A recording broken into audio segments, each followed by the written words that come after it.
You think you want to say it again? And I want more. I'm a victim of what came out of your demon-infested Who the hell do you think you are? Give it up, I'm a nigga. You do want to be employed, don't you? You know what I see? I see your mother. I see two spoiled, ungrateful little rich bitches. That's what I see. I enjoy destroying lives. Who are you? It's Beer Drink, Dear Vince Podcast, Ep.03. We're going to do it a little bit different today. I'm here with George Kennebrew. What's cracking, man? Yes, sir. Yeah, what's going on, HG? You know, I told the listeners last week, I said if Raw and SmackDown blew ass, we were gonna have something for them, and it turns out I was not wrong. The WWE spread their cheeks open, and that gas blew right out of that booty hole. So it was a wet fart too. A wet one. Oh, very wet fart. I'm talking about one of those that leave the little stain in your pants that you got to go drop off in the washing machine. Yeah, not gonna mean you gotta look around the corner real quick, make sure no one's around, because you could definitely smell the little stenchlet of the little pinchlet. Right, and if there's any toilet tissue around, you wipe that shit up, however much of it is. Yeah. Hopefully it ain't a lot, but that shit, this time it was a lot. This time it was a hell of a lot. It was a hell of a lot. Yeah, we already talked about it. Like, the past two episodes, like, we were doing other things while watching it. Like doing research on the AEW. Speaking of AEW, it's starting to happen, man. Ty Dillinger turned down a more lucrative contract than he already have the WWE to sign with AEW. What are your thoughts on that? What are your thoughts on that?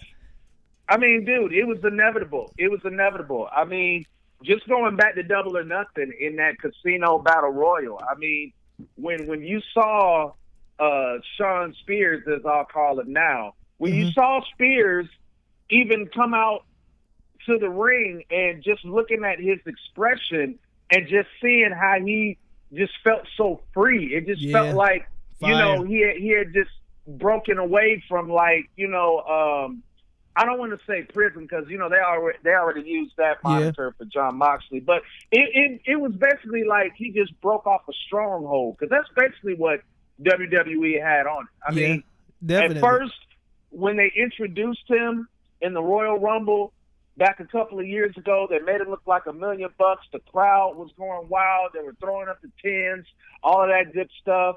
They inserted him in the U.S. title picture for a little while. Yep. And then, of course, they did what all WWE, or I should say, picked they up the did shovel? what Vince McMahon.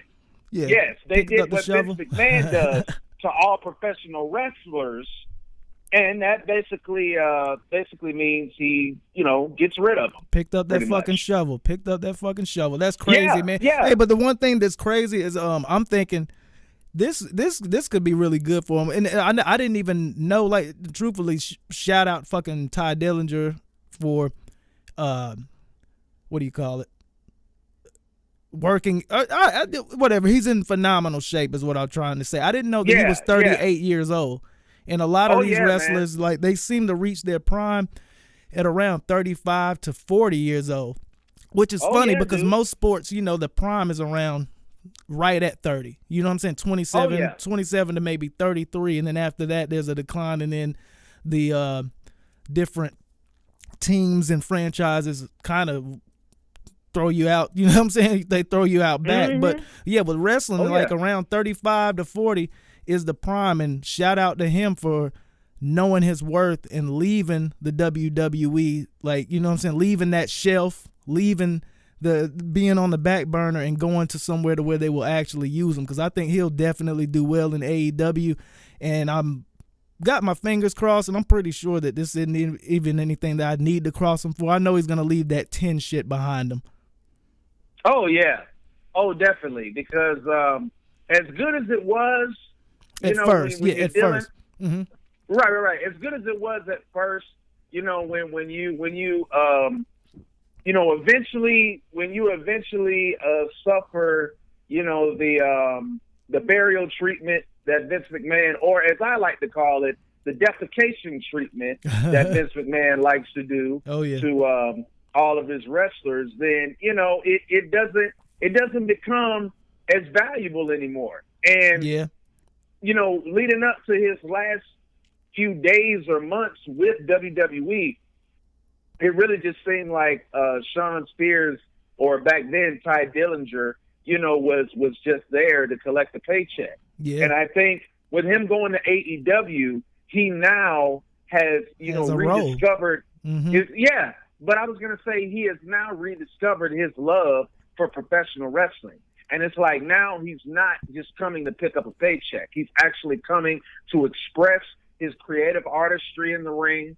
And now he's on a platform and is surrounded, by a creative team, and most importantly, creative-minded people and like-minded people like him that will allow him to express that creative artistry without any limitations or any strongholds being held or being put against him, I should say. So I'm happy for the guy. Yeah, definitely happy for him. I definitely think he couldn't have come into a better situation. I'm pretty sure that, Tony Khan is going to take real good care of him. Oh, yeah. Financially.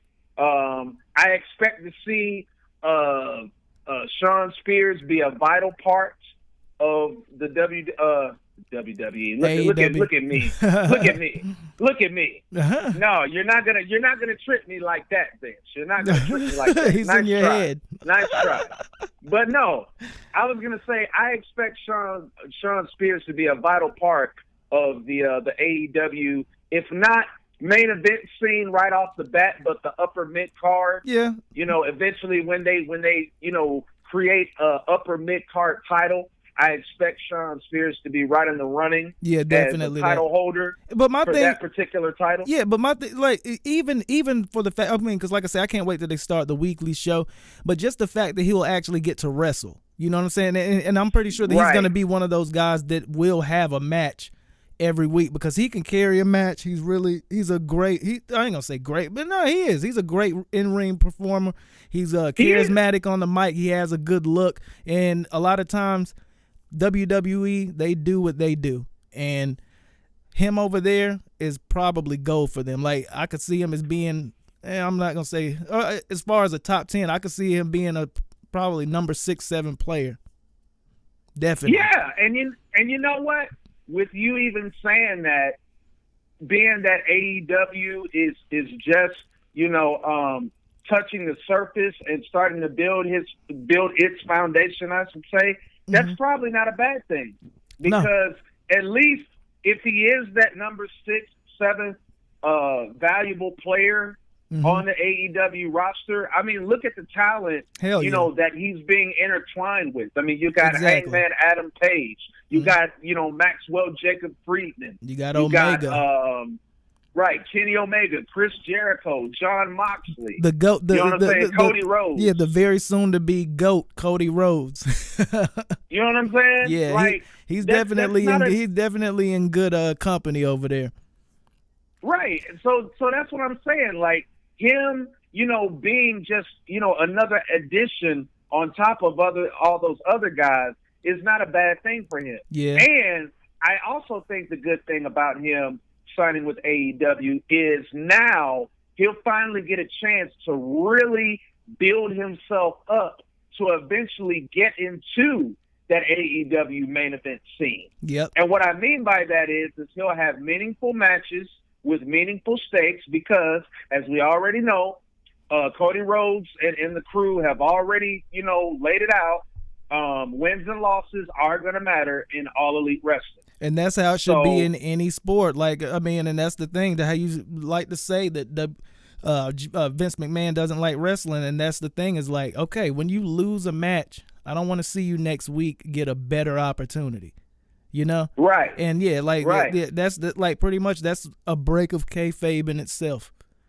It really is. Yeah, because like I remember back the golden age, the Attitude Era. Whenever you lost a match, it was almost like you were taken down a peg. If you were in good, standings with the company, you're not losing matches. And now it's just like give or take. Like, look at how they're doing Ricochet. Look at how Aleister Black. Like we talked about Aleister Black last week. I don't think he's lost the match. Hide and seek, huh? Exactly, still playing hide and seek. But I don't remember him losing a singles or a tag team match in the WWE, and he's treated like a fucking rookie. Though he is a rookie to the WWE, he's, you know what I'm saying? He's treated like, say, Elias. When they first brought in Elias as the Drifter, and a lot of WWE fans didn't know who he was unless you watch NXT, but they let him get vignettes of just walking around the back for like a month. They're giving him that type of treatment, but my thing is when they brought him in, they gave him big wins. They gave him wins with Ricochet over tag team champions on both sides of the roster. And to see him now not in competition and just doing vignettes saying, come holler at me, it's like, what the fuck are y'all doing creative over there? You know what I'm saying, with the WWE? But this is a question. I'll tell you what they're doing. They're treating him like a closet object. That's what they're treating him like. He's a broom. basically a broom. He's a broom. Bring him out when you need him, and then when you don't need him, you put him right back in the closet. Right back in the closet. Exactly right back in the closet, right up there on the shelf, like they had Dillinger, like they have a lot of the guys back there. But here's my thing. But I was just gonna say, keeping on the subject of Aleister Black for a second. Mm-hmm. Here's the thing that makes me 400 degrees hot. As if, him getting treated like a broom, as you said, or as a closet object wasn't bad enough. We'll call him a mop bucket. We'll call him a mop bucket. Okay, all right, well, a mop bucket. All right, as if him being treated like a mop bucket wasn't enough, they're going to add more insult to injury by literally having somebody come and open the damn door just for him to holler out, somebody come and pick a fight with me. Like, how much of a dweeb are you making Aleister Black Oh, my look? shit. Hey, this guy is supposed to be a badass kickboxing, martial arts, Marvel Comics superhero type of character. And they missed the mark. And you're back here just... Yeah, and you're back here just treating him like he's just a fucking box. Hey, and you know what? Just got shipped off. You know what else is funny? How we say breaking a kayfabe, another break of kayfabe. Whenever you watch those vignettes of Aleister Black in the back, you don't really look at him as back there with a crew. You don't look at him as back there with, a cameraman. You look at it almost as to where he did himself. And we all know, we're not dumb. We're all adults. We know that whenever people cut a promo, they have a cameraman, they have a lighting guy, this, that, and the other. But that kind of took away because I'm like, oh shit, he told somebody back there where he's supposed to be in solitude by himself to open the door. Yeah. And another thing, so that's a break of kayfabe for one. And then another thing about they missed the mark. As soon as they opened that door, instead of him yelling out the door, they should have just had him get up and storm out. And then next week or later on in that show, he fucking pick who he wants fucking smoke with. WWE, what the fuck are y'all doing, man? Now see, right there, you just booked a perfect fucking angle better than any of WWE created within a matter of 5 seconds. Exactly. Ridiculous, man.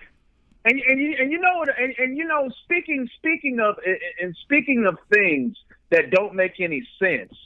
So I guess now we're just gonna call WWE WWM.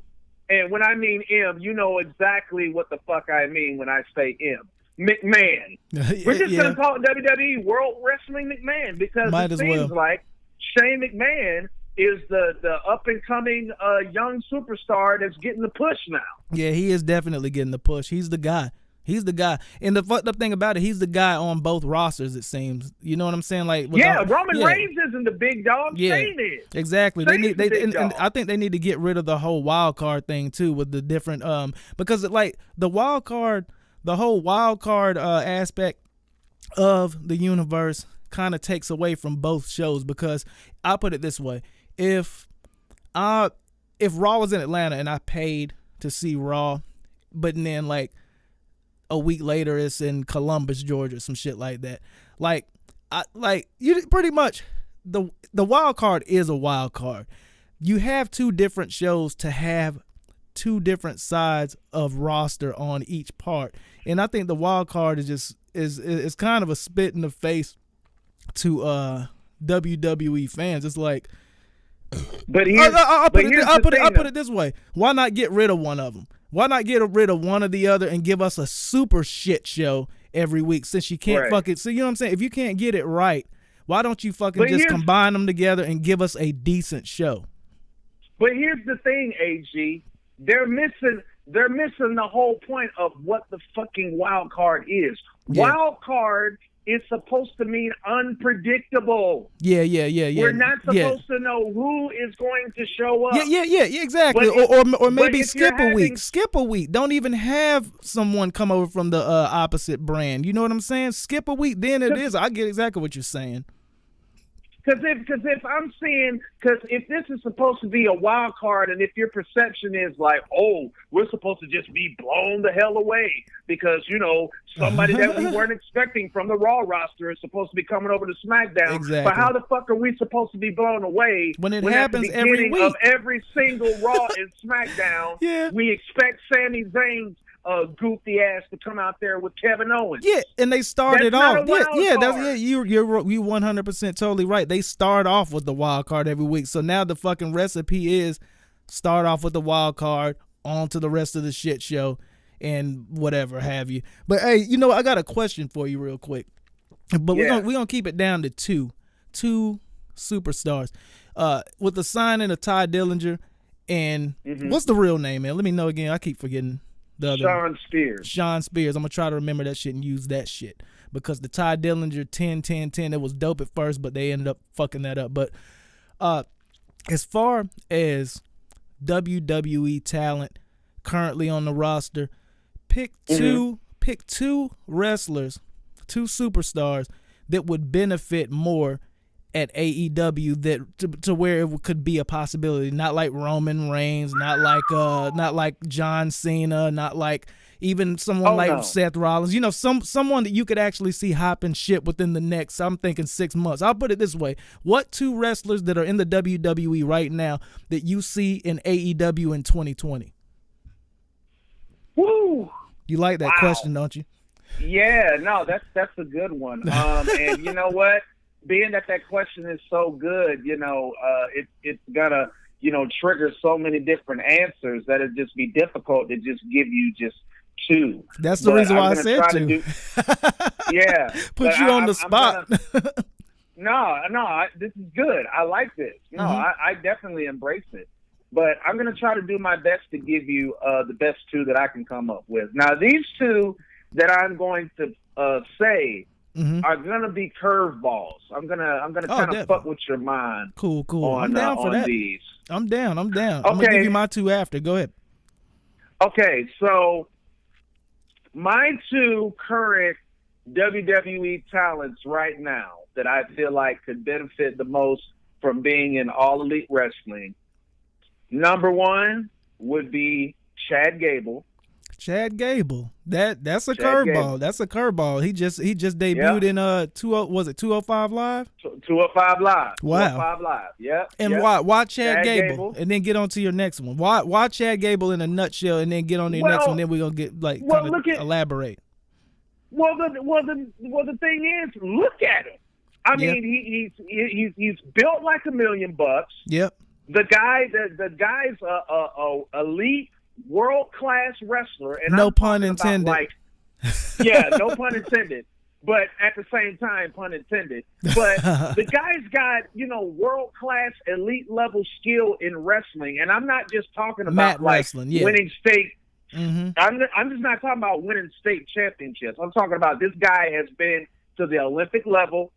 Now, on top of that, he's athletic as hell. Oh yeah, definitely. And then the most underrated skill that he has to him that nobody seems to pay attention to is the guy can actually cut a fucking promo. Yep, can cut a promo, and he's funny. He's just not one of those people exactly. He actually does have charisma. Like, if any of you that are listening to this or that will listen to this, you know, I know that the team didn't last long. Thanks a lot for fucking that up too, WWE. But Shelton Benjamin and Chad Gable, when they were together, if anybody caught that little short feud that they had with the Usos, and those promos that they cut backstage with the Usos and heard Chad Gable talk, that guy, not bad at all. Not bad at all. I say he's good. Yeah. Hell, I'm not even saying not bad. I'll say the guy is good. That's crazy. But, that's dope. But yeah, man, and another reason why I say he's somebody that could definitely benefit from being in AEW, because I think about, I don't know if you remember this either, Aaron, but I think, I want to say it was back sometime, I want to say mid to late 2017. And you remember when AJ Styles was doing the U.S. Championship Challenge? You remember they were keeping that whole thing going? Yeah, I remember that. It was that. actually cool. Yeah. And you remember that match that him and Chad Gable had on SmackDown Live? I think I do remember that. Yep. Good match. And WWE, you know, they fucked that up too, because I felt like, even though that match was like 5-10 minutes long, I felt like y'all could have given them 15, 20 more minutes. But they're not going to do that. They put on a hell of a match. And that's the difference between AEW and WWE. Like, just how you said, like they'll fill out more of the show with bullshit rather than just take some of the bullshit out and give us 5 extra minutes with a dope climax to a match and a good ending. But that's what I'm saying. So, my bad. What was you saying?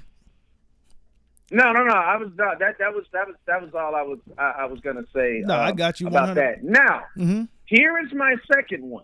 And this is gonna be an even bigger curveball that's gonna really go right past you. Not Japanese. Because no, it's not Japanese, but it is. Okay. It is a woman though. It is a woman. Okay. It is a woman, and that woman that I'm going to say is none other than a former NXT Women's Champion, the War Goddess, Ember Moon. Ember Moon. Oh, yes. See, no, that's a curve, but look, this is the reason why we are better bookers and better even talent recruits than the motherfuckers that do it.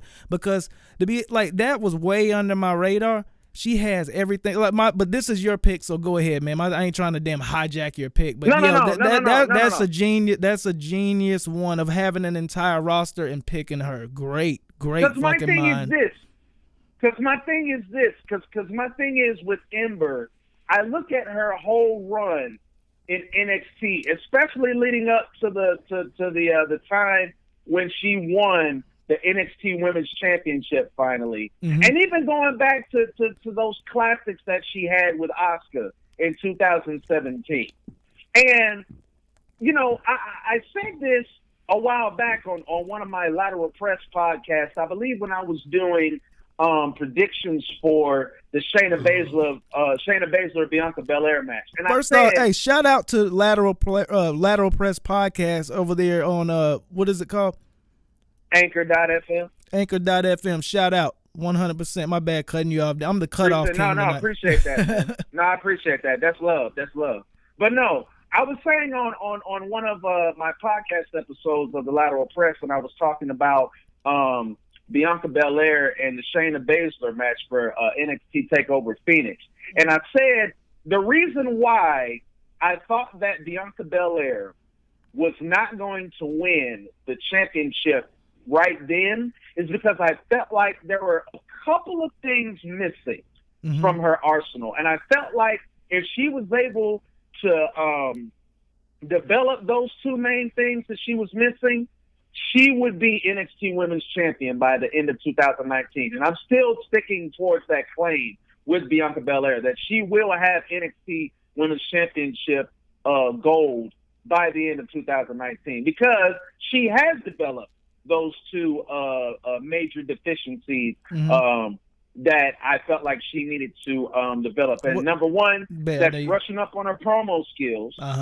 And number two is adding more moves to her skill set. Oh, yeah. And I think we're starting to see that now. I think she's getting more confident on the mic now, and I feel like we're starting to see her stretch out her skill set more. But I said that to go back to my point about Ember.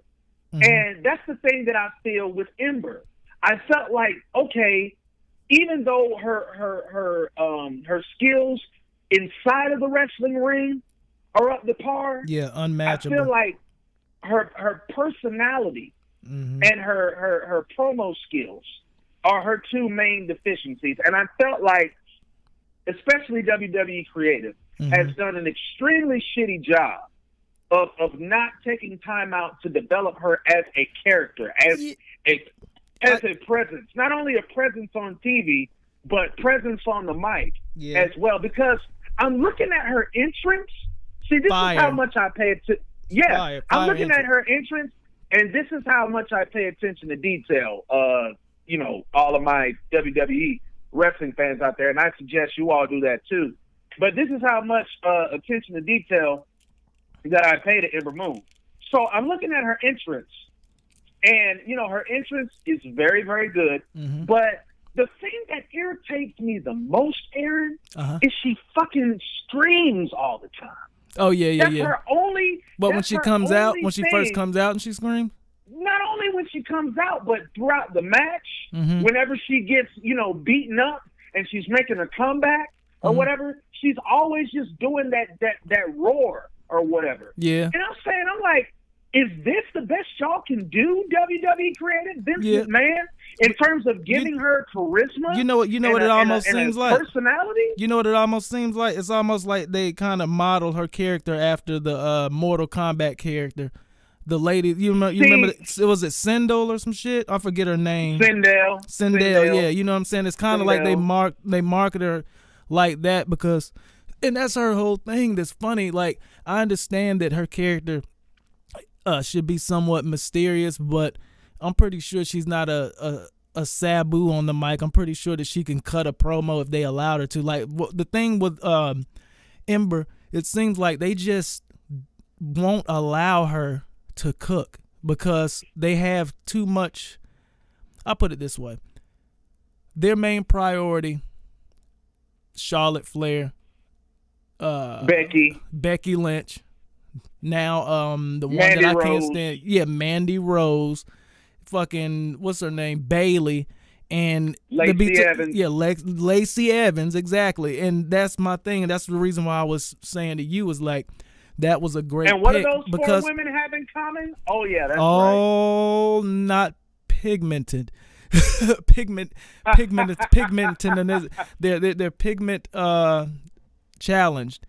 And that's what I was just getting at. And that's the thing about that's good. Ember. I like that. Ember Moon could go to the I'll put it this way. Ember Moon could go to AEW and actually make that women's division credible, not in just the United States, because a lot of people, and I've been to the past 3 Raws that come to Atlanta, and I don't know if they edit it or they definitely edit it, but when those women matches come on, people going to get beers, pretzels, they're going to get hot dogs. Like it gets very quiet in there. But then I saw Ember Moon wrestle one time, and it was the same thing, but with the shit that she does, people react to it.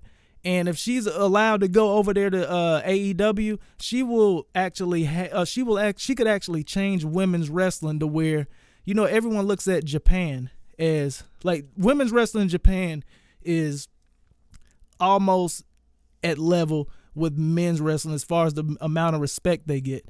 And, it is. Yeah, and they should. It's strong style. Yeah, it's strong style, but at the same time, they're allowed. Like there's more about them working rather than. Because the aspect of AC, yeah, exactly. It's rather than just Lacey Evans with her ass and titties out, and I have no problem with that. But right, it's just one of those things to where she's a wrestler's wrestler. She's attractive. Yeah. She's we will never get to find out if she's good on the mic. You know what I'm saying? Because they're priorities are set elsewhere. But yeah, that was a good ass pick. But my thing is here. Okay, I'm about to do something. I'm about to do something real fast, and then I'm going to let you get to your 2 WWE talents that you would take over to AEW. Mm-hmm. But I'm about to fantasy book Ember Moon as a performer, like real quick. This is what you do. This is how you make Ember Moon legit. Okay? Mm-hmm. First of all, get rid of all of that Sindel, Mortal Kombat, Xena Warrior Princess shit that she has on. Yeah. And just have her and just make a totally different outfit for her. For me, it would be something along the lines of, what Sable used to wear. Just have her come out in all black, have a black top, black shorts, black kicking pads, whatever the case may be. If she wants to keep her hair that same color, keep it that same color, or either she could put it up in a ponytail. And for Pete's sakes, don't have her come out there roaring, because that's going to make her look even more of a joke. And when you write promos for her, because see, this is my whole thing, Aaron. If I'm a booker or if I'm a writer for WWE or just a professional wrestling organization in general, what I'm doing when I'm writing my promos, I'm letting the promos match the performer. Let the promos define what the character is. Okay, so if you're gonna have Ember Moon as this She-Nom, as she likes to call it, like, write promos for her and have her do sequences and segments that define define her doing things that no other women's wrestler is able to do. Yeah, that makes sense. And have her that makes be a able lot to of sense. talk supremely confident of, like, hey, almost like a RVD, almost like a RVD type of thing, a braggadocious fucking, you know what I'm saying? Or it doesn't even have to be braggadocious. It could just be, just a no-nonsense, I'm Ember Moon. You know what I'm saying? I'm a former NXT Women's Champion. Yeah. You know what I'm saying? And I came here to the WWE to, win that Raw or that SmackDown Women's Championship. And anybody who gets in my way, then they're just going to have to suffer the consequences, because I'm not here to make friends. I'm not here, to talk about how iconic I am or how I'm the queen or how I'm the man and all of this other stuff. Shout out to the Iconics. To kick some ass. Shout out to the Iconics. Yeah. I'm here to kick some ass. I'm here to kick some ass, and I'm here to put the WWE Women's Division on notice. On the map. Because it apparently seems like, if your face is not all up in the camera, or if your hair isn't a certain color, then nobody's going to pay attention to you. You know what I'm saying? See, definitely. That's a powerful promo. Yeah, it is. It is. That's some shit that will get your attention. That's some shit that'll make the dudes go like, well, damn. Yeah, exactly. She means business. And then as you were saying that, and then I'm gonna get into my two, because my thing, I'm not trying to hijack your pick, but my thing though is like, even if she's challenged by promos and holding the mic and talking, bring somebody back that is one of the most respectable wrestlers and coveted wrestlers in the history of wrestling, and kind of do a reverse thing. Have Booker T come out and cut a promo for her. Have Booker T as her valet. He did train her. Yeah, he did train her. Exactly. Have Booker T come out as her valet. Cut a fucking hardcore promo like how Booker T can do it. Or, but you know what I'm saying? Kind of switch it up. Give her time to develop the mic skills, but at the same time, allow someone that has a relationship with her help her in doing it. But at the same time, it's like, don't deny her the push that she deserves, because in ring, I don't give a fuck. I always look at Charlotte Flair as the number one performer in the WWE as far as in the women division. But that's fair. That's fair. Yeah, but the thing is, if they were to allow Ember to cook, I'll put it this way, on a scale of 10, Charlotte's a 8, Ember's a 10. As far as in-ring performance. Now I can see that. I can see that. And just thinking about this, you since you bring up Charlotte Flair, I'm just like, why not write a story for Ember? Like, write one of those classic coming up through the ranks type stories where Ember Moon could eventually, just come out on a SmackDown Live one night and just interrupt Charlotte and be like, hey, Charlotte, I've been sitting here in the back for like 2 or 3 months hearing you run your mouth about how you're the damn queen of this and how you're the damn queen of that. No, my bad, and I'm cutting you off again. But no, they got to do that for Dana Brooke. That's Dana Brooke's spot.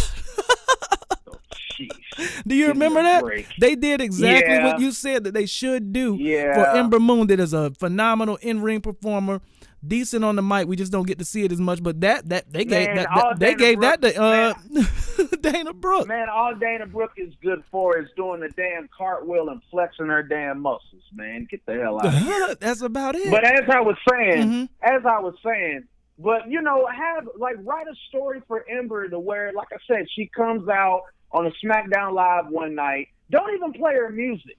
Just have her come out, just naturally interrupt Charlotte and be like, "Hey, Charlotte, I've been sitting in the back for 3 or 4 months now, hearing you run your mouth and talk about how you're the queen of this and how you're the queen of that and how you're gonna, break these records and achieve all of this." Mm-hmm. But the thing that's funny to me is when I look at you and I see you out here every week, you're wrestling against the same people. Exactly. So since you're so much of a queen and say that nobody can come close to your throne, why don't you have me come down there and knock that damn crown right off your damn head? Exactly. How about a new competitor? Right. And then, of course, Charlotte will get riled up, mm-hmm. and then she'll probably, start, taking digs at Ember and, mm-hmm. Her past and all that other stuff. Mm-hmm. And then, okay, there you go. Ember comes down to the ring, drops the mic.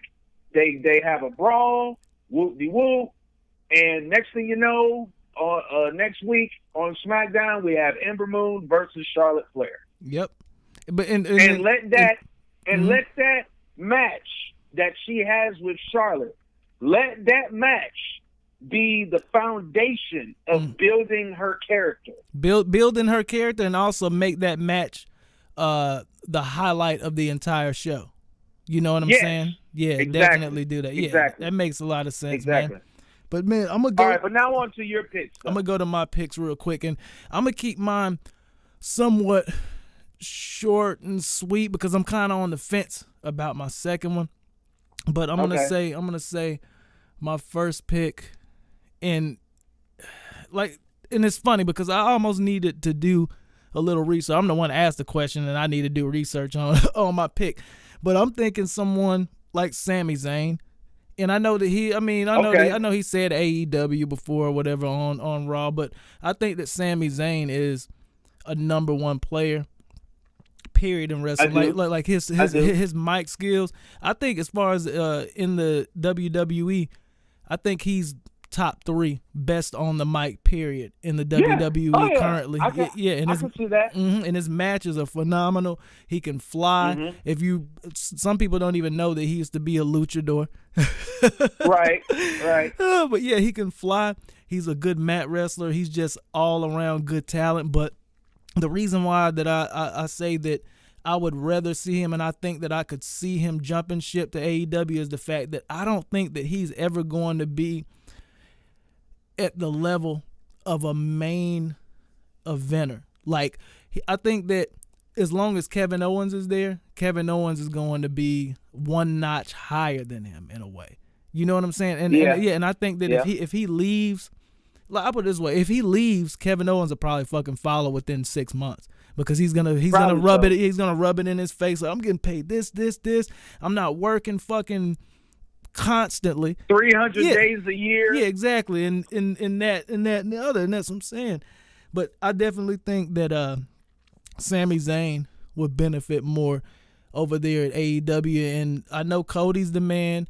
I know they also have a Kenny Omega, but the charisma that Sami Zayn brings is out of the fucking water. Like, I don't think anyone has the charisma that Sami Zayn has. He could be a heel or a fucking face. And I could even see a crazy, funny, entertaining angle with Sami Zayn and MJF. Imagine that.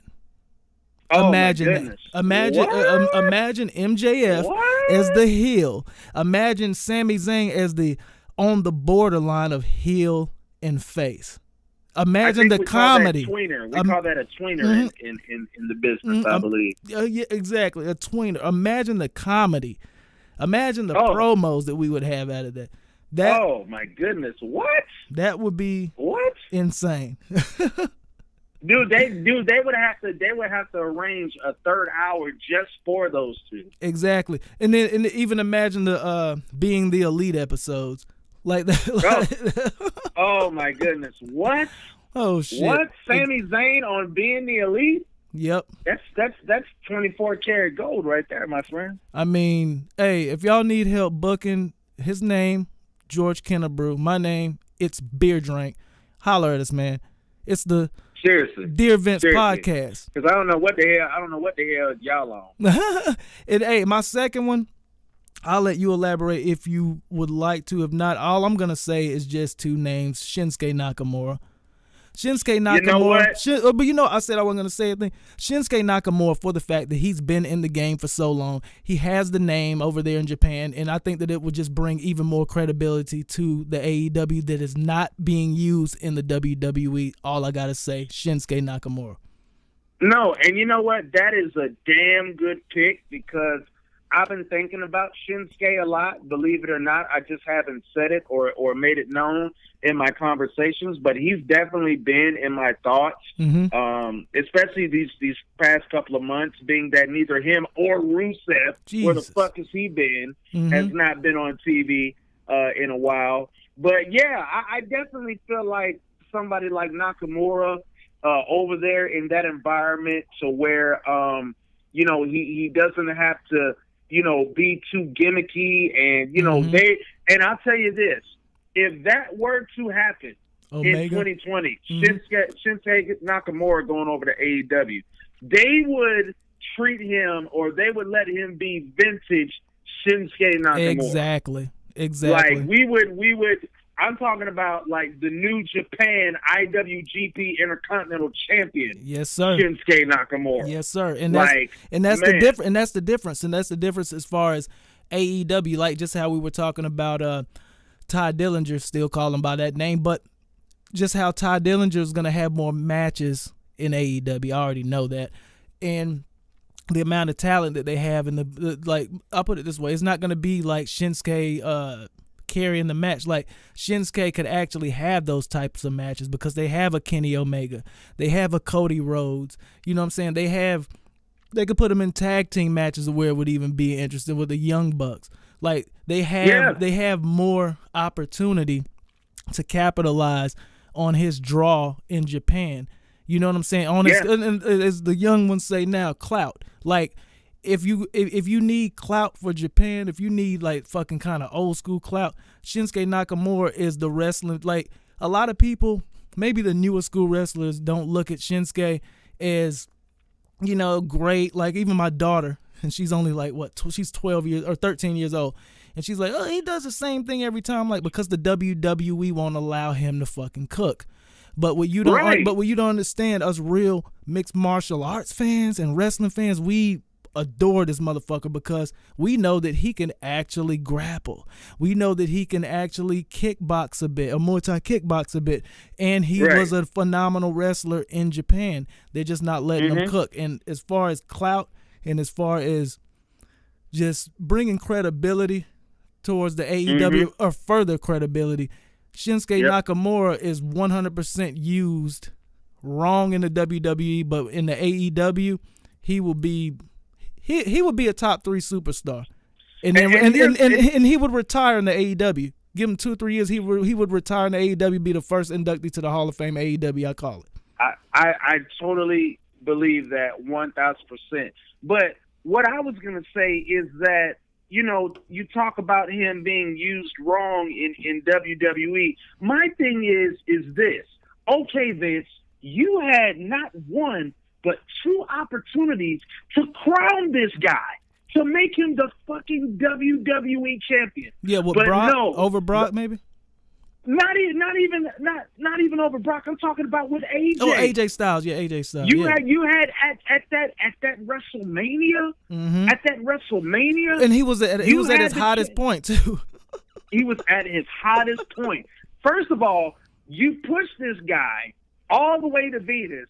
Okay, you strap the rocket on his back. You push him all the way to Venus, to the Milky Way. Have this guy win the damn Royal Rumble, only for him to just do the job to AJ Styles at WrestleMania than think that it's cool to get his heat back by having him turn heel. And how the fuck did that heel turn work out? Horrible. Like you had two opportunities to put the belt on him. Yep. 2 opportunities. In the heel turn, you could barely even tell because they didn't even give him ample amount of TV time to really, you know what I'm saying, press the issue.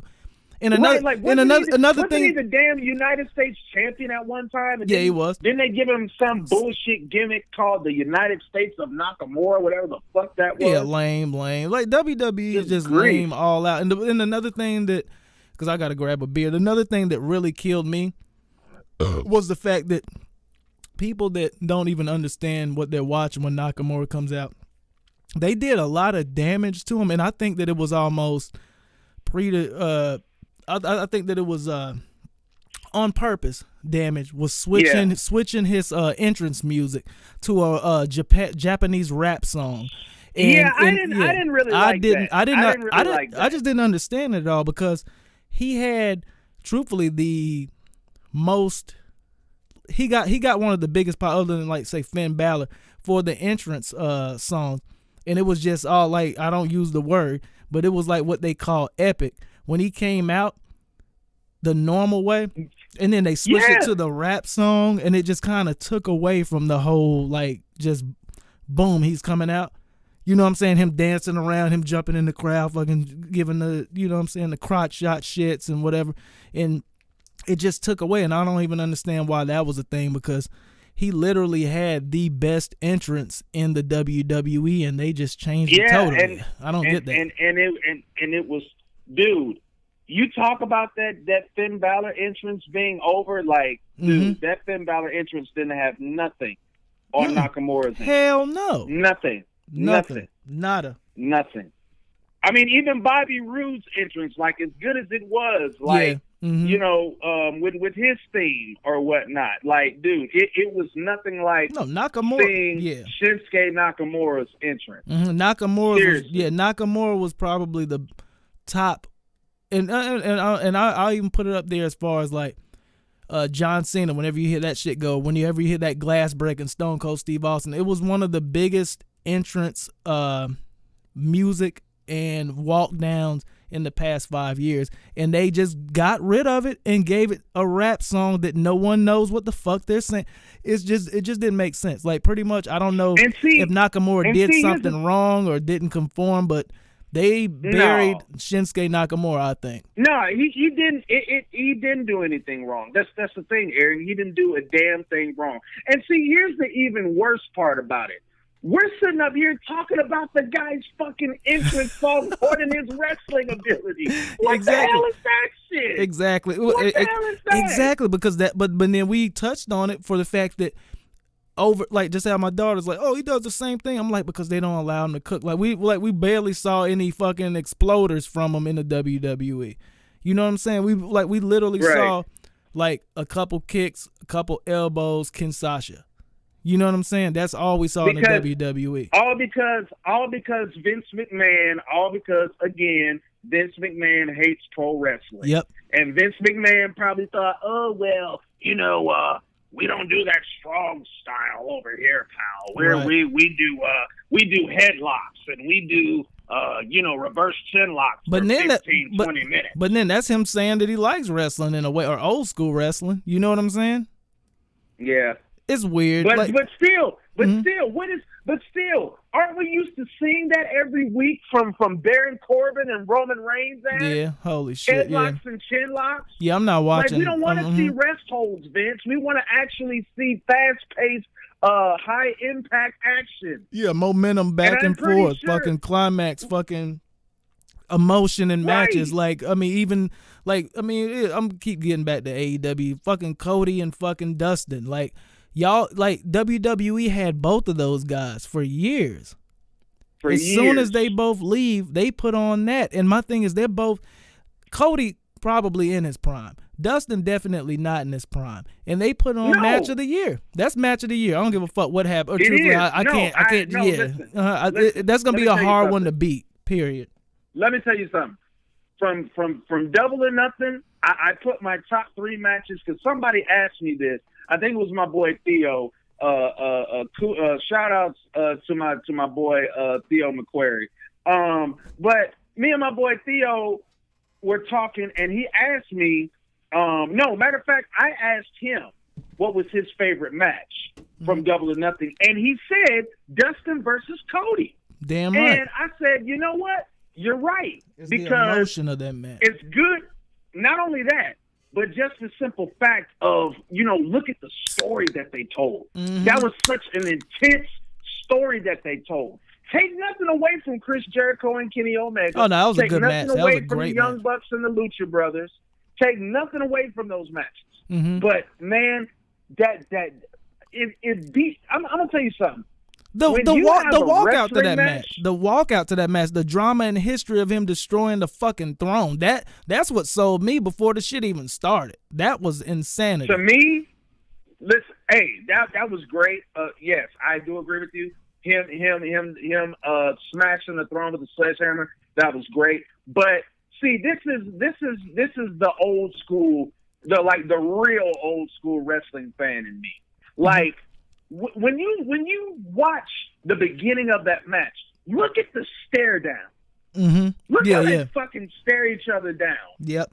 Now I know a lot of people that'll listen back to this. They'll be like, "Oh, well, how old is this guy? Like this guy, you know what I'm saying? He sounds like he was born in the '80s." Well, you could pretty much say that. I mean, I was born in 1988, but anyway, that's not the issue here. Mm-hmm. But no, but I just pay attention to little things like that, that make the spectacle bigger than what it already is. Just look at how these two guys stared each other down across the ring and just listen to the crowd. Oh yeah. Eat all of that up. Into it, yeah. They didn't even throw a fist. Yep. No lock up, no collar and elbow, nothing. And they already had the AEW fans on edge by just fucking staring at each other. Mm-hmm. Like, who can do that in 2019? Exactly. Who can do that in 2019, Aaron Gordon? Tell me. Not too many, but my thing is that there's always a yin to the yang, and that storyline being brother versus brother, that is what got it going. But I'll put it this: that was just a great moment in professional wrestling, and definitely match of the year, man. Straight up match of the year. We probably gonna take a quick break, real quick. But hey, you know what? I want to ask you a question, real quick. Have you seen the RVD documentary, Headstrong? Have you watched that yet? You're hitting me. You're hitting me hard with these docs, man. I gotta catch up on my docs. Yeah, you gotta watch Headstrong, man. You just sent me the MJF one before we went on air here. Now I gotta check out the RVD one. Is this one on YouTube as well? The RVD one, it's I think what was it on Hulu or Amazon? It was on Amazon or something like that. But I'll make sure that I shoot it to you the way you can watch it, man. But it was definitely a good documentary. It was a doctor where they kind of followed behind him. He was on an 8-day comedy tour. And oh wow, yeah, because I had heard about it for a while. I think it's been out maybe 4 to 6 months, something like that. But he was on like a 8-day comedy tour, and right before the comedy tour, he was doing an indie wrestling match, and he landed fucked up and hit his head on the mat and was concussed. And my thing is, you already know the type of style that Rob Van Dam wrestles in, taking chair shots to the head with no fucking hand or anything up. And right. And it was the first time that he actually went to a neurologist and a brain doctor, whatever. And the whole brain surgeon. Yeah, the brain surgeon. And it was just a thing to where it was kind of like iffy if he could do it. But he ended up finishing the entire comedy tour. Got some laughs, whatever, and then at the end of it, damn, I'm about to spoil the shit. Very good documentary following Rob Van Dam and actually showing, because I mean, you already remember his promos were fucking hilarious too, but he's actually a decent comedian. And Headstrong, real good documentary. I'll make sure I shoot you, link please. to check that shit out. I want some of that goodness. Yeah, it was good. It was good.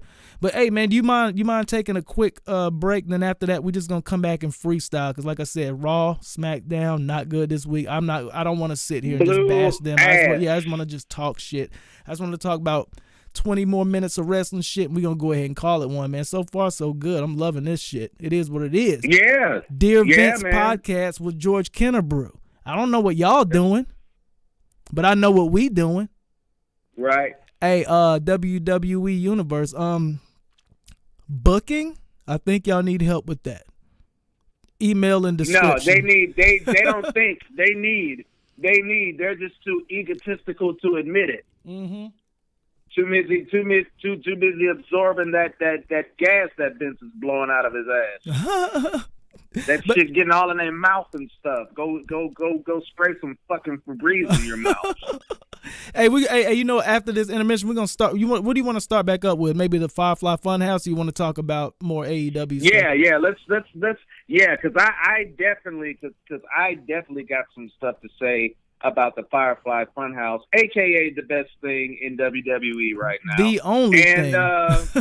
Right, the only thing. And on top of the Firefly Fun House, you know, we were talking about, you know, before we went on there, you know, about us, you know, just kind of doing some research and getting a head start on this AEW talent or whatever. But it was a particular tag team that I've been looking at for the past 24 hours that I told you about briefly that I want to kind of dig deep into. Definitely. That I think that you're going to like, and I think the listeners are going to like too. But I'm not going to tell you right now. You'll have to wait and come on back to hear about that. All right, cool. Sound good to me. You know what? How about that? We'll start up with that tag team and then end the entire podcast episode off with the Firefly Fun House.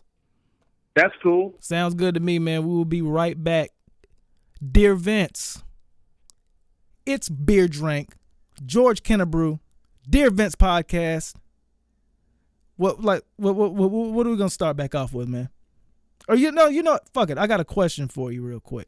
Okay. As far as wrestling news, as far as like an internet source, what's your number one internet source for wrestling news? Say if you say next week, Raw, SmackDown, we already know it's going to not be too entertaining, to be totally honest. I'm gonna give it a try, but what is your go-to wrestling source on the internet for news? Well, I will actually have to say, before I answer that question, I've kind of changed up my sources as of 2019. But real quick, if you have a sleeper that is kind of your plug, tell it to me. Tell it to me off camera. You know what I'm saying? If you off, you know what I'm saying, off podcast. You know what I'm saying? Because whenever you have that plug and you have like exclusives, you don't want them put out because then they may not fucking give you the fucking plug anymore. But yeah, right. You know what I'm saying? As far as like your go-to. Right. But as far, I just say here on air, the main source that I go to for my wrestling news would have to be this site called Fightful.com. Oh, okay, I heard of that. Okay. It's a very, very resourceful website, and the beautiful thing about it is not only does it cover professional wrestling, they do MMA. It also covers covers mixed martial arts as well. And I also enjoy their SmackDown and Raw reviews, their live podcasts that they do on YouTube every Monday and Tuesday night. I believe the Raw one is at 11:05, right after the Raw, or right after Raw directly, I should say. And on Tuesday nights, of course, as we know, SmackDown goes off at 10 o'clock, so it will be 5 minutes after SmackDown goes off, basically 10:05. So they do it fresh. So they do it really fresh. Oh, yeah. Like they make sure that they watch, I'm not going to say watch. They make sure that they stomach the whole show and then go in hot and fresh straight on whole topic. Okay. Oh, yeah, man. They're just like you and me. They're pretty much just like you and me.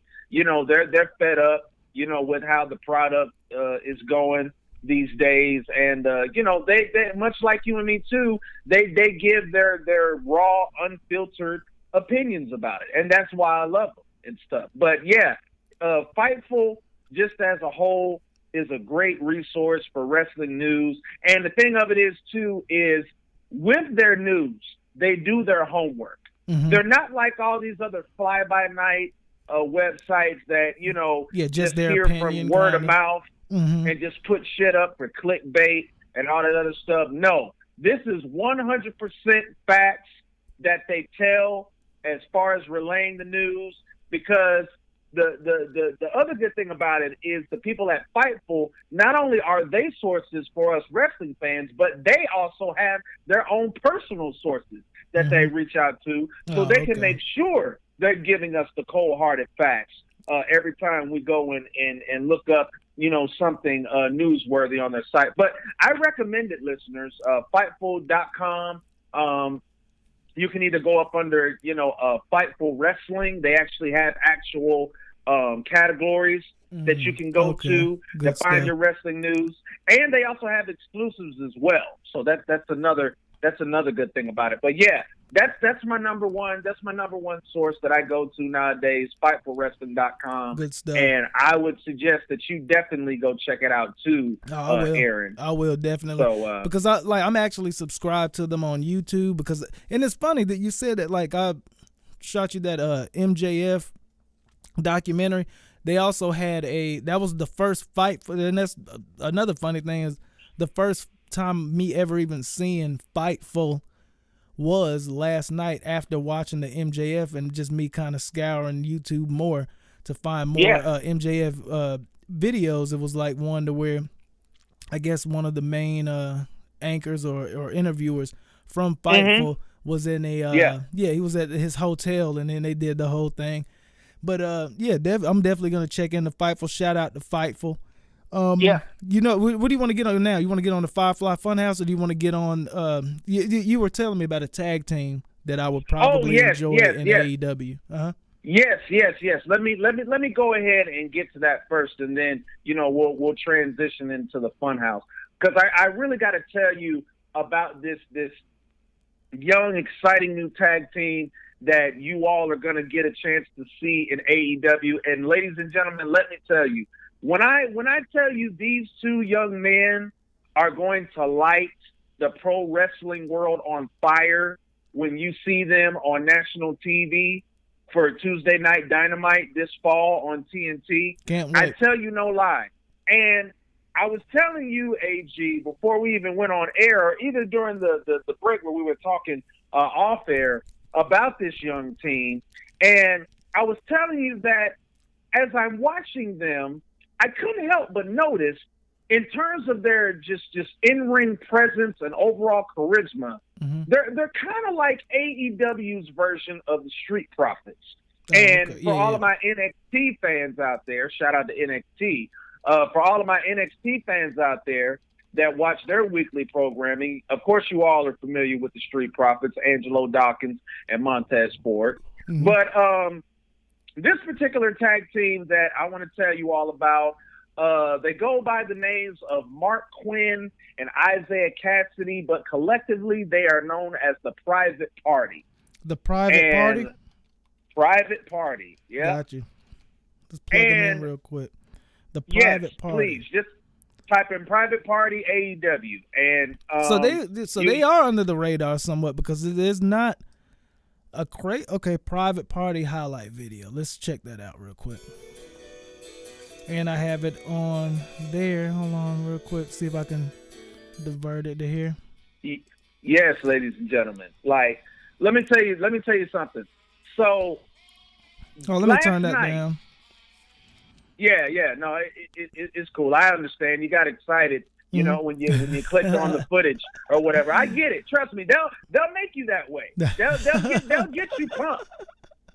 And that's exactly what I was about to get into, because last night, or over the past 24 hours, I'll just say, I watched maybe about like a good 5 or 6 matches from these dudes. And when I tell you, I could not help but be blown away by these guys' chemistry, Aaron. Are they brothers in real life or no? No. Oh, okay. That's just storyline.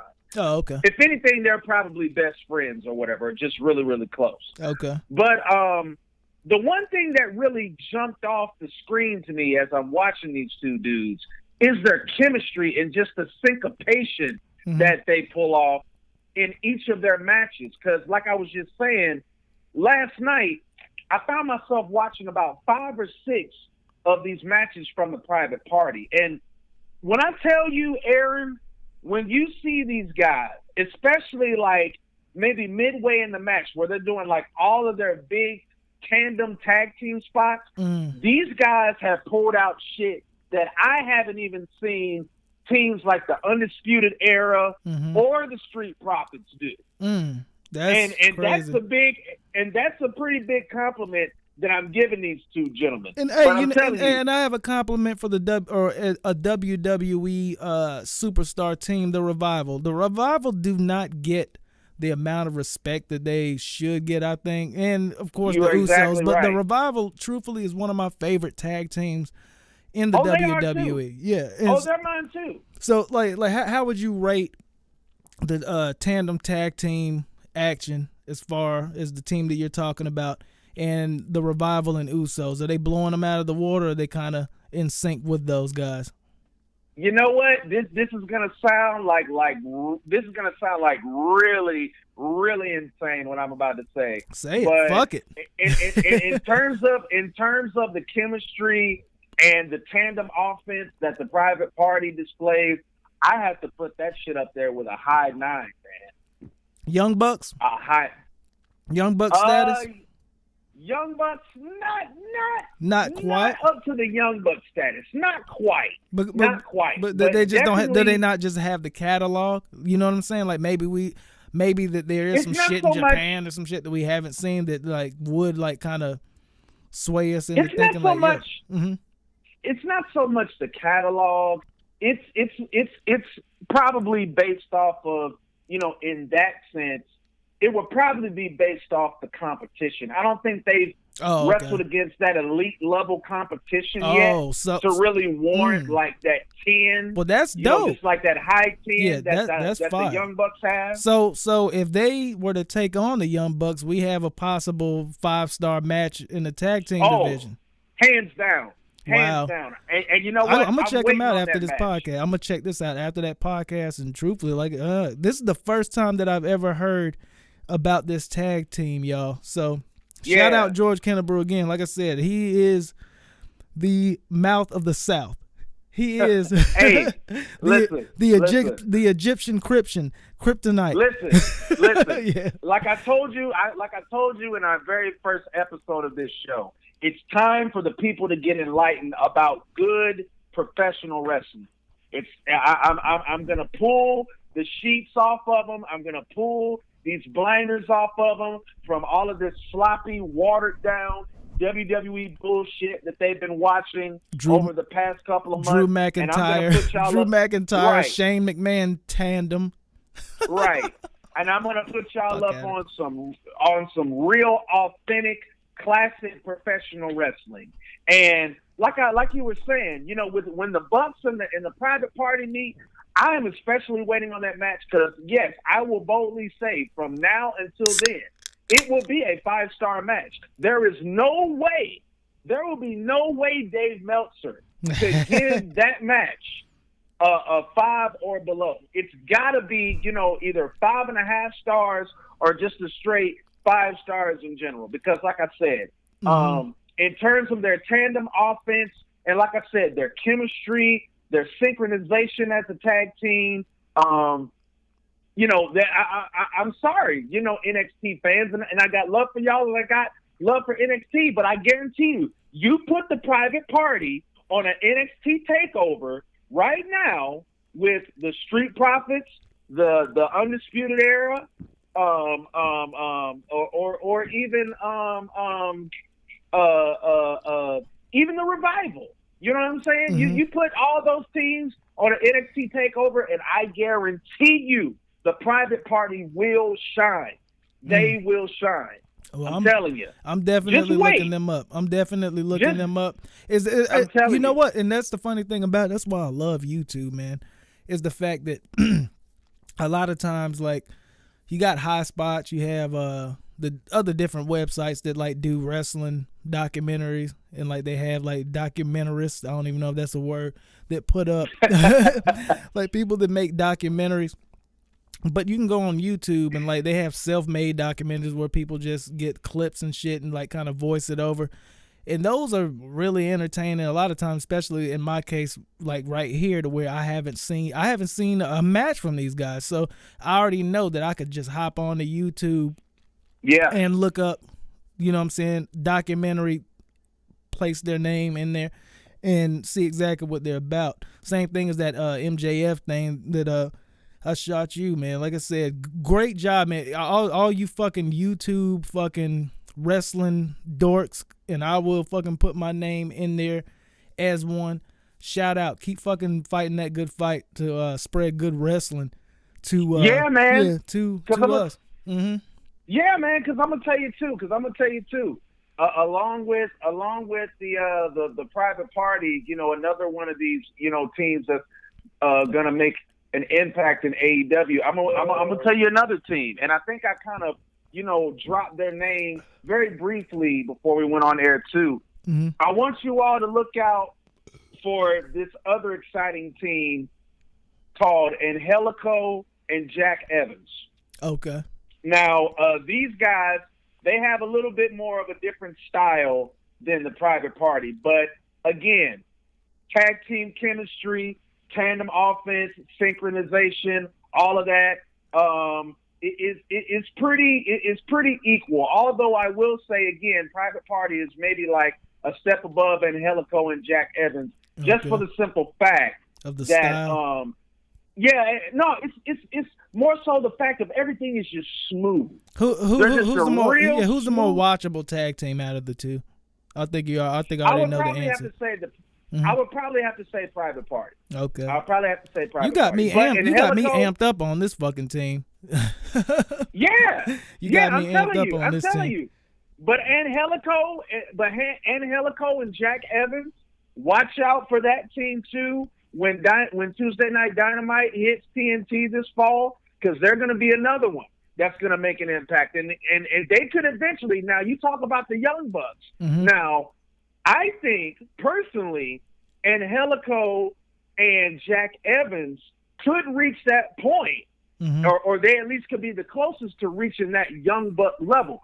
For the simple fact, again, that unlike the private party, they've traveled around the world, because I was looking at a few matches of theirs last night as well, and not only have they made a name for themselves here in the United States, but they've been to Mexico, and mm-hmm. they spent some time in Japan as well. See, that's the thing. Yeah. You know, when you reach that high level of, you know, tag team professional wrestling, yeah, I think traveling around the country does that, you know, a good bit. It does because the talent pool in each different organization can only go so high, and tag teams, like my thing, tag teams are so fucking widespread. Like, I put it this way, like, you got to look at like the Rockers, you got to look at just fucking the Hart Foundation. Yeah, the Hart Foundation. Like, there's always that one breakout star, right? The way, okay, it's a great tag team, but there's always that one breakout character out of the tag team, that personality that knows that they can do better, and then the tag team splits up. And that's the that's the good thing about the Revival. I'm just fucking shouting the fuck out of the Revivals. They claim that they will never fucking do that. Team. Mm-hmm. That's your team, man. Yep. Shout out your team. Yeah, definitely. And that is what it is. I'm pretty sure the Revival, guys like the Usos are like kind of throwback tag teams, like the Road Warriors, the Steiner Brothers. But even in the Steiner Brothers case, that same situation happened with Scott Steiner being the more charismatic one, even though I think that Rick probably could have had a great run as a singles competitor, but it is what it is. But yeah, I mean, then you had the Nasty Boys. The Nasty Boys. Fucking. You had the Public Enemy. Oh yeah, definitely Public Enemy. The Dudleys. Dudley Boys. And then fucking top it off, I ain't gonna say Demolition. That's one tag team that I did enjoy as a kid. But I know for a fact if I was 18, 20 years old during the demolition run that I wouldn't have fucked with that shit. Probably wouldn't.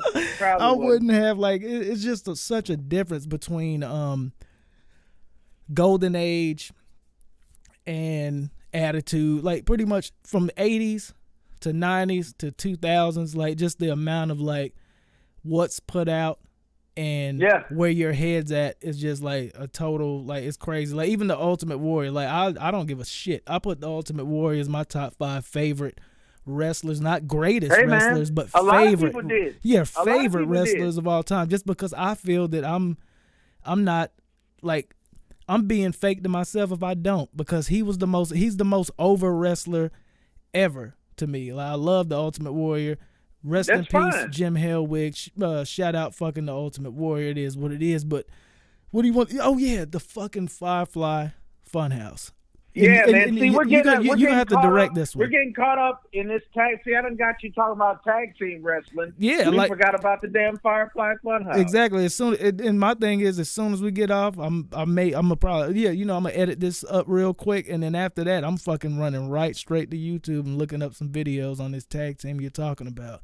But the Firefly Fun House, we'll do it. Yeah. But the Firefly Fun House, man. I tell you what. This one kind of blew me away a little bit. This one kind of caught me off guard. Like I really didn't see this week's edition turning out the way that it did. But again, it just further solidifies how great this damn thing is and why it's the best fucking thing on WWE television today, bar none. And you're not gonna change my mind or tell me different. No, definitely. But the way they brought back Ramblin' Rabbit, I thought he was done. Like I thought that character was just completely done. But they brought him back somehow, and for some reason, he's dead again. Yeah, and I was just gonna say, like, is it just me, Aaron, or is Bray sicker than ever? Was he at his sickest? Yeah, Monday night? He's at his sickest. And the funny thing about it, and I'm not gonna stay on this topic as much, but the whole point of smashing the shit, dipping the finger in there, and licking the blood, like this is occultist shit. And I'm not going to speak on it too much for the fact that it's a very touchy situation. But the jar of the blood that was sold was Bohemian something or whatever. And a lot of there's a ritual of drinking blood of the young is what I'm going to say. And I'm getting off the fuck of this. And it's called adrenochrome. It's like it's not a natural high, but it is a high unimaginable that you can get as a human from drinking blood of the young. And then the thing that kind of weirded me out is the fact that he even put Bohemian, the word, in there. Like if you're a conspiracist or you believe in conspiracy theory, you know about Bohemian Grove, you know about high up officials doing certain things and whatever. And from the last episode of him portraying Vince McMahon as the devil, that definitely tied into the last episode, but it kind of showed that I'm kind of lost for words for this episode. Very weird. No.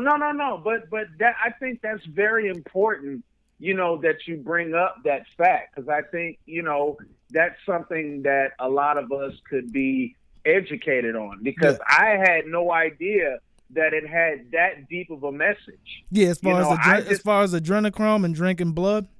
Right. Yeah, it's wild. Thought it was just the simple fact of, him basically, getting at Ramblin' Rabbit, because of course if when we saw the portion where, he let Ramblin' Rabbit, kind of have his time to speak his piece. Mm-hmm. Ramblin' Rabbit said, I think I might have to expose, what's really been going on around here. Exactly. And that's kind of what he did in the last episode of the entire Funhouse, which is weird. You know what I'm saying?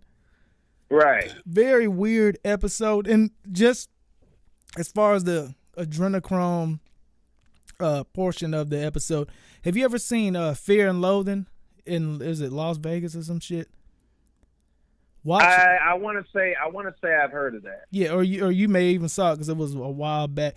Watch Fear and Loathing in Las Vegas, and then also one of my favorite movies of all time, A Clockwork Orange. They drink a thing called what was it? No, it wasn't. They didn't call it adrenochrome. They call it milk plus drenchrome.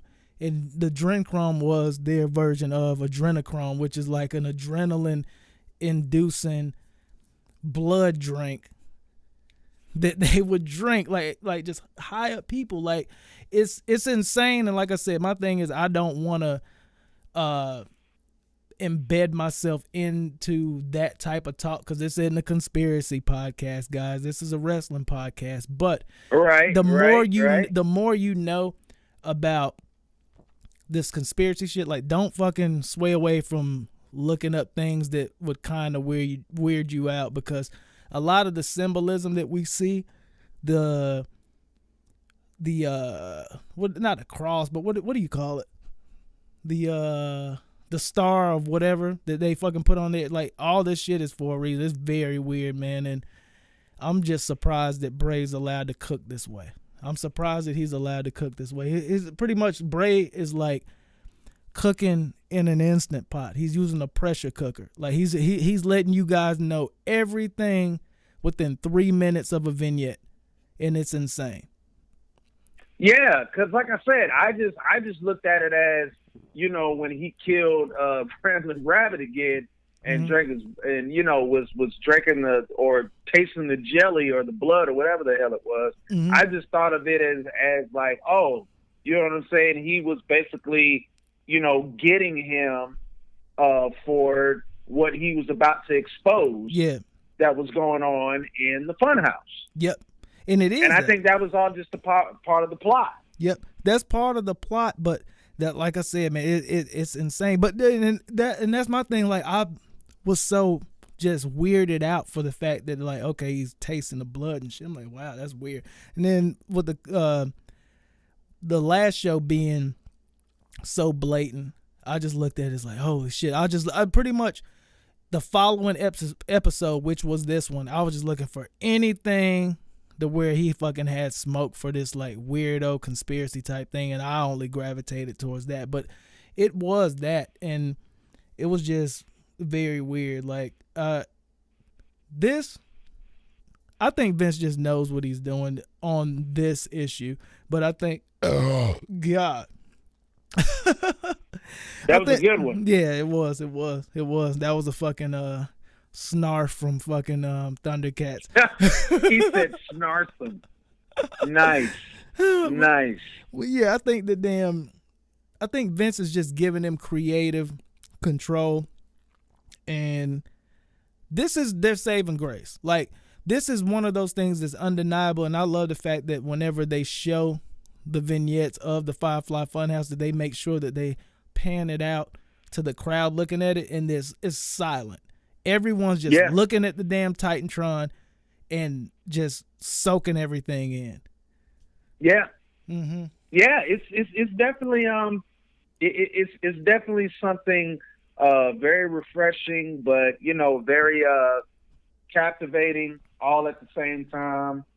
And you know, like I said, I just have a question after every episode, like, how in the hell is Bray gonna top what he does the previous week? And he does it every time. It's not like I'm looking for a letdown, because Lord knows I do not want any episode of the Firefly Fun House to be a letdown. But my thing is, like, you know, how does Bray actually, you know, sleep at night if he does? But, you know, when he's done putting together, you know, these Firefly Fun House episodes, like, going into the next week, like, I would just love to know, you know, his mindset and the process of being able to create an even better episode than the one that he did. Yeah, but because I'm just thinking, like, what else can he do? Yeah, but like, that's the thing that you said last week. I think that maybe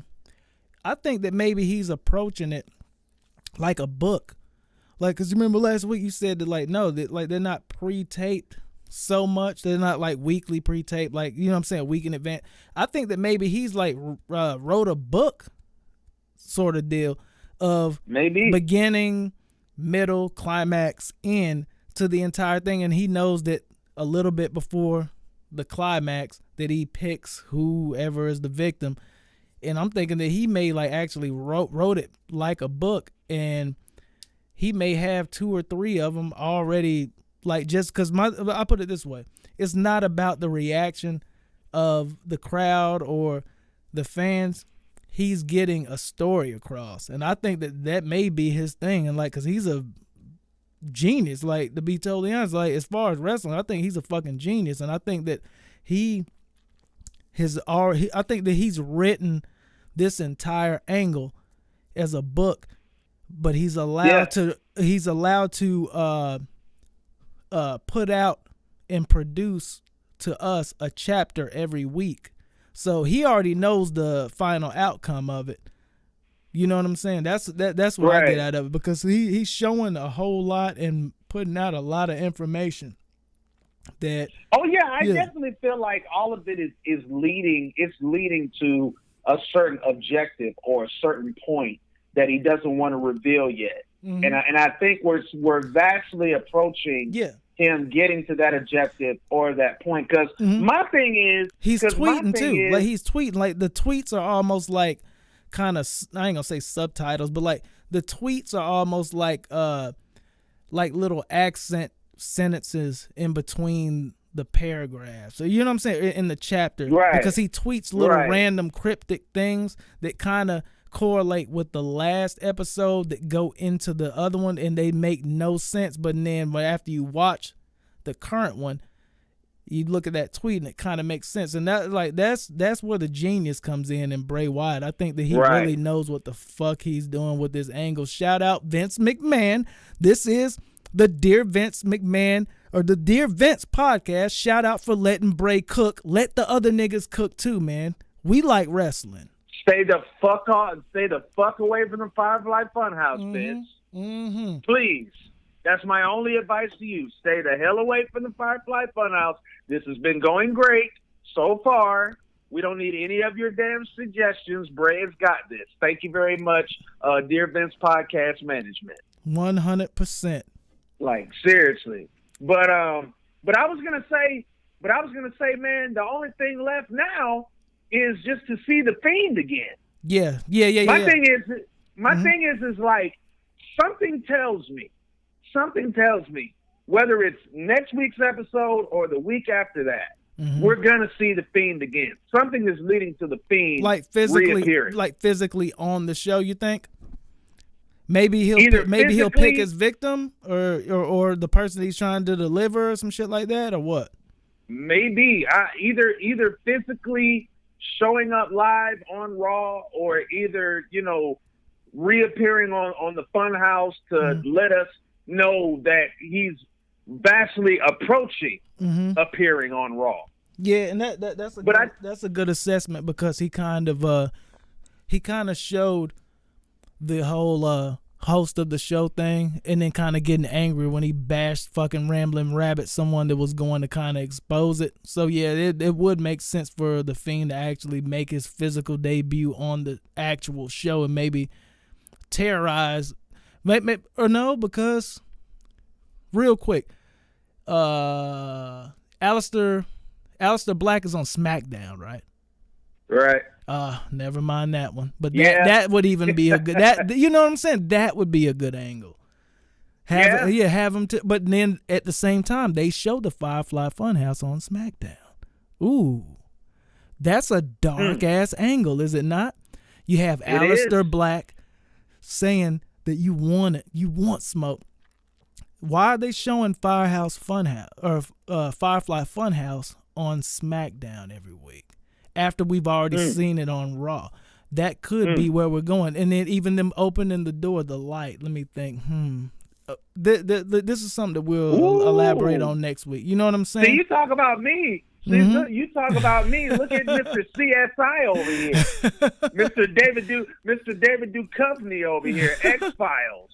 I want to know. I call myself Mr. YouTube Wrestling David Icke. Right. I can hear the music now.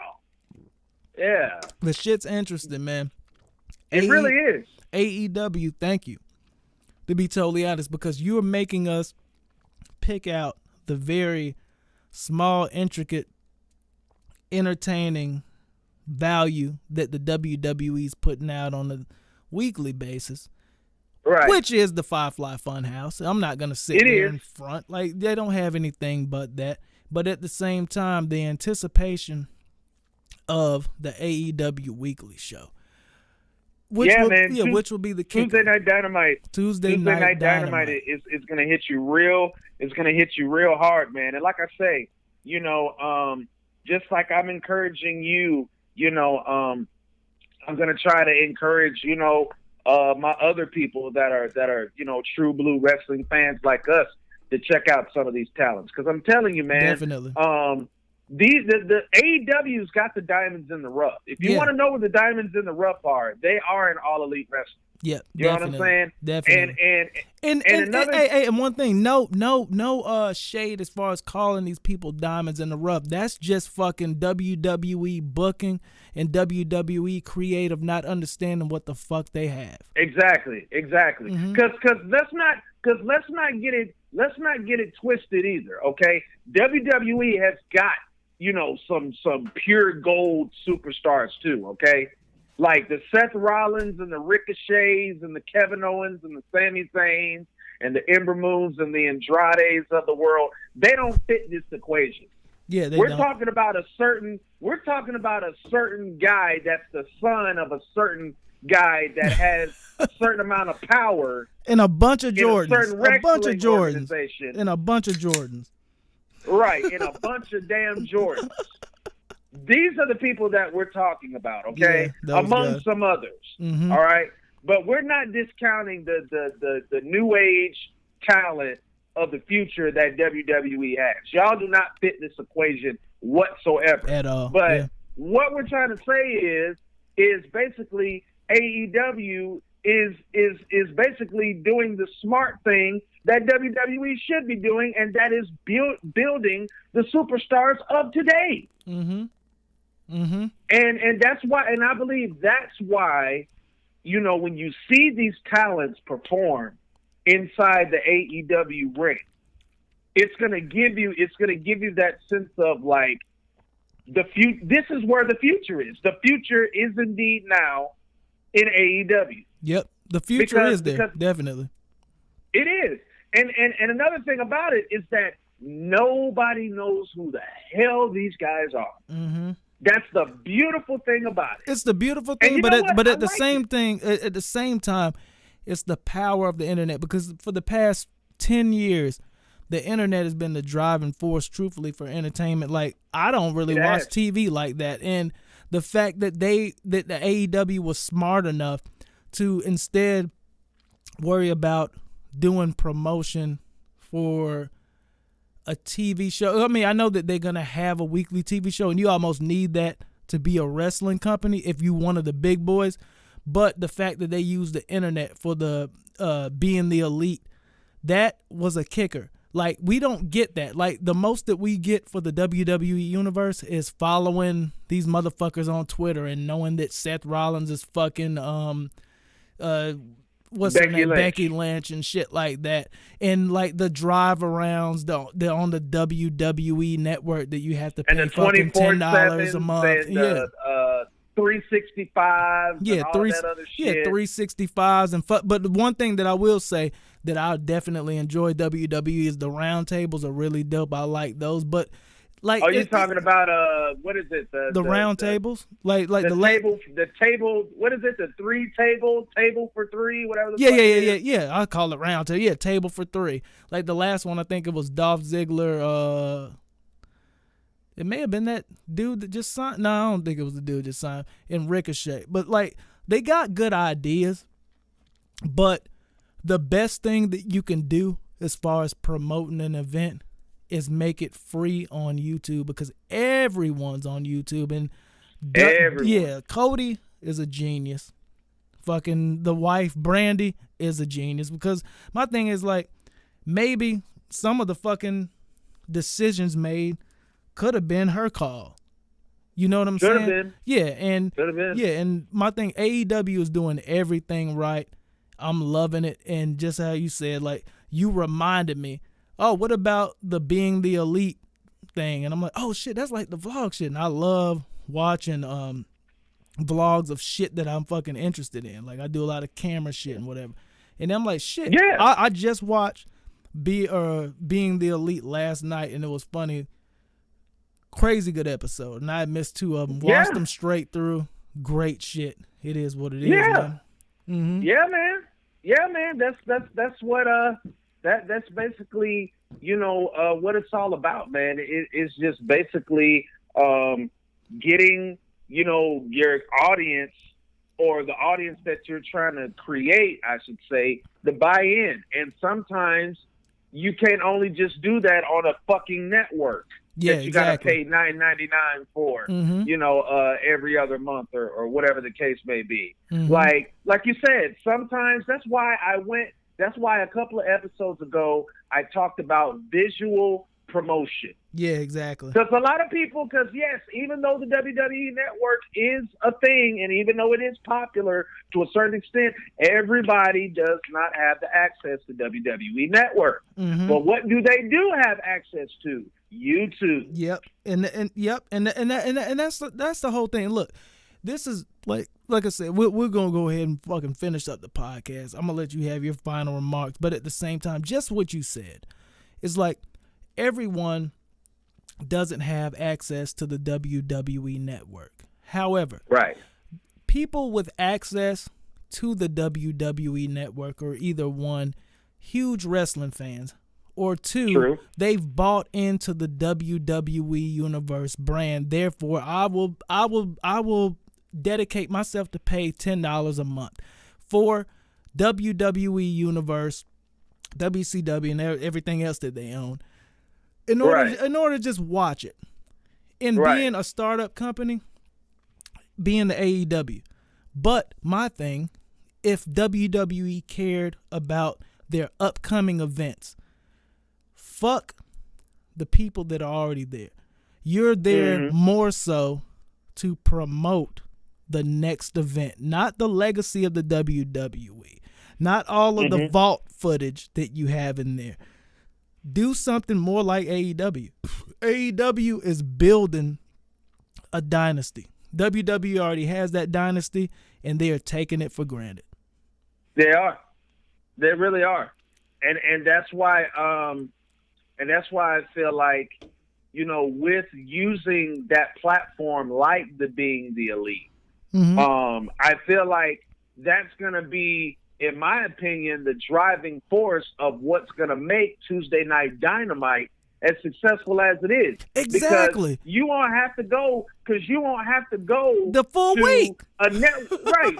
You won't have to go to a network, or hell, you won't even have to go to Facebook that much. All you got to do, if you want to find out what's going to happen on Tuesday Night Dynamite next week, all you got to do is go to YouTube, type in Being the Elite, and they'll give you all the shit that you'll need to know about what's going to happen next week on Tuesday Night Dynamite. And shout out for you to fucking put me back on it, because just how you said, man, and that's the thing that's crazy.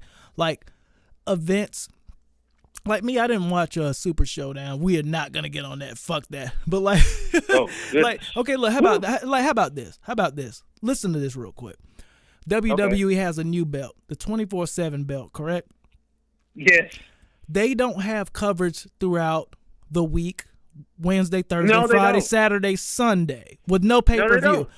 If AEW did the same concept of a 24/7 belt, they could market it and brand it way better, for the fact that they could put out an episode of Being the Elite to where the titles change over on a Thursday, a Friday, a Saturday, a Sunday.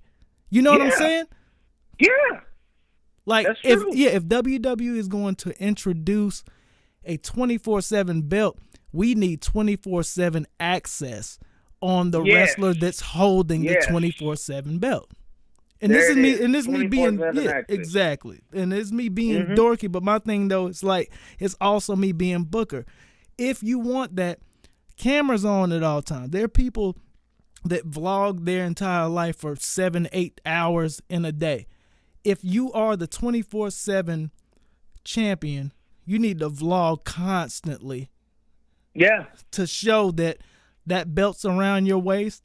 You at fucking Longhorn, Red Lobster, fucking McDonald's, and that shit is secure. You know what I'm saying? And then, and then if that shit's gonna switch over, have the real fucking cameras come in, have you holding the shit up. Oh, I saw where you were from location on Instagram, and then have Jinder Mahal come in and smash you with a fucking burger bag and fucking take your belt. That's entertainment. Yeah. That's entertaining. That's entertainment. And the thing of it is too, AG, is like, okay, you were talking about them, having the right ideas and stuff. And here's my thing. Mm-hmm. Okay, if you have a right idea, make the shit suspenseful. Yeah, exactly. Like if you're gonna do dorky and goofy, make the shit eventful. Yeah. Make it some dorky, goofy, eventful shit.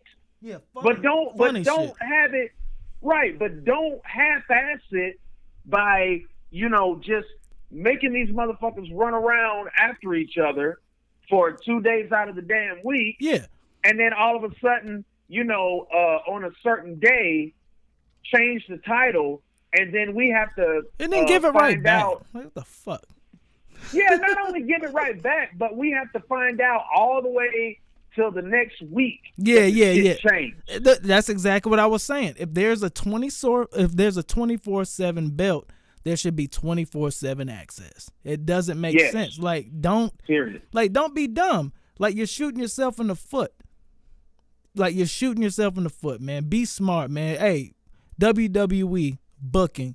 AEW, truthfully, y'all are doing everything right, but at the same time, creative minds think alike. Let's create.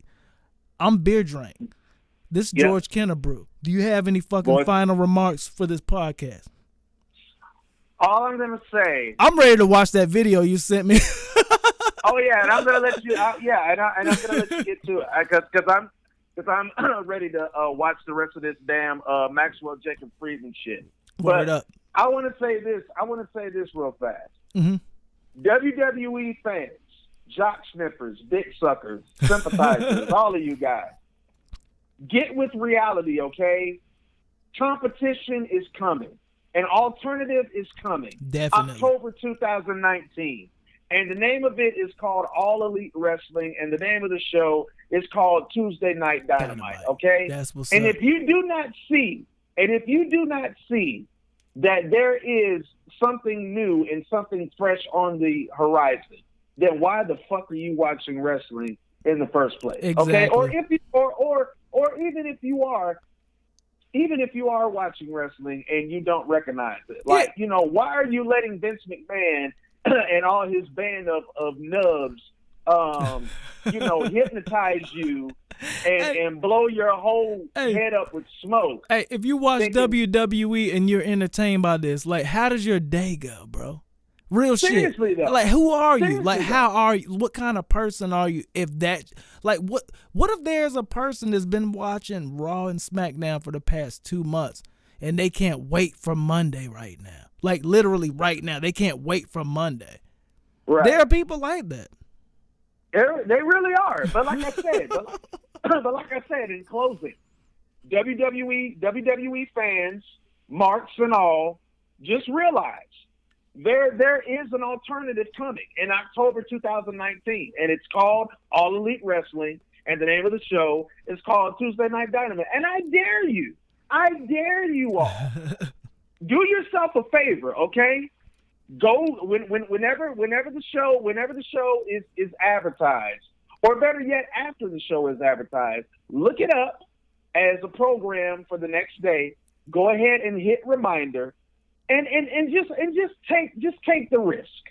Take the risk because it's definitely worth. Yeah, take the risk because that's what it will be for these WWE jock sniffers. Mark ass bitches. Right. It'll be a risk. So go ahead and take the risk and watch AEW.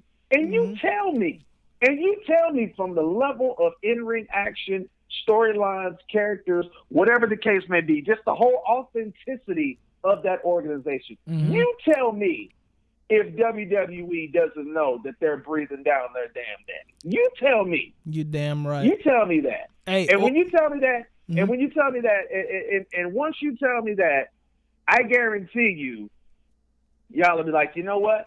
That Kennebrew guy, he was right. Yeah, this is good shit.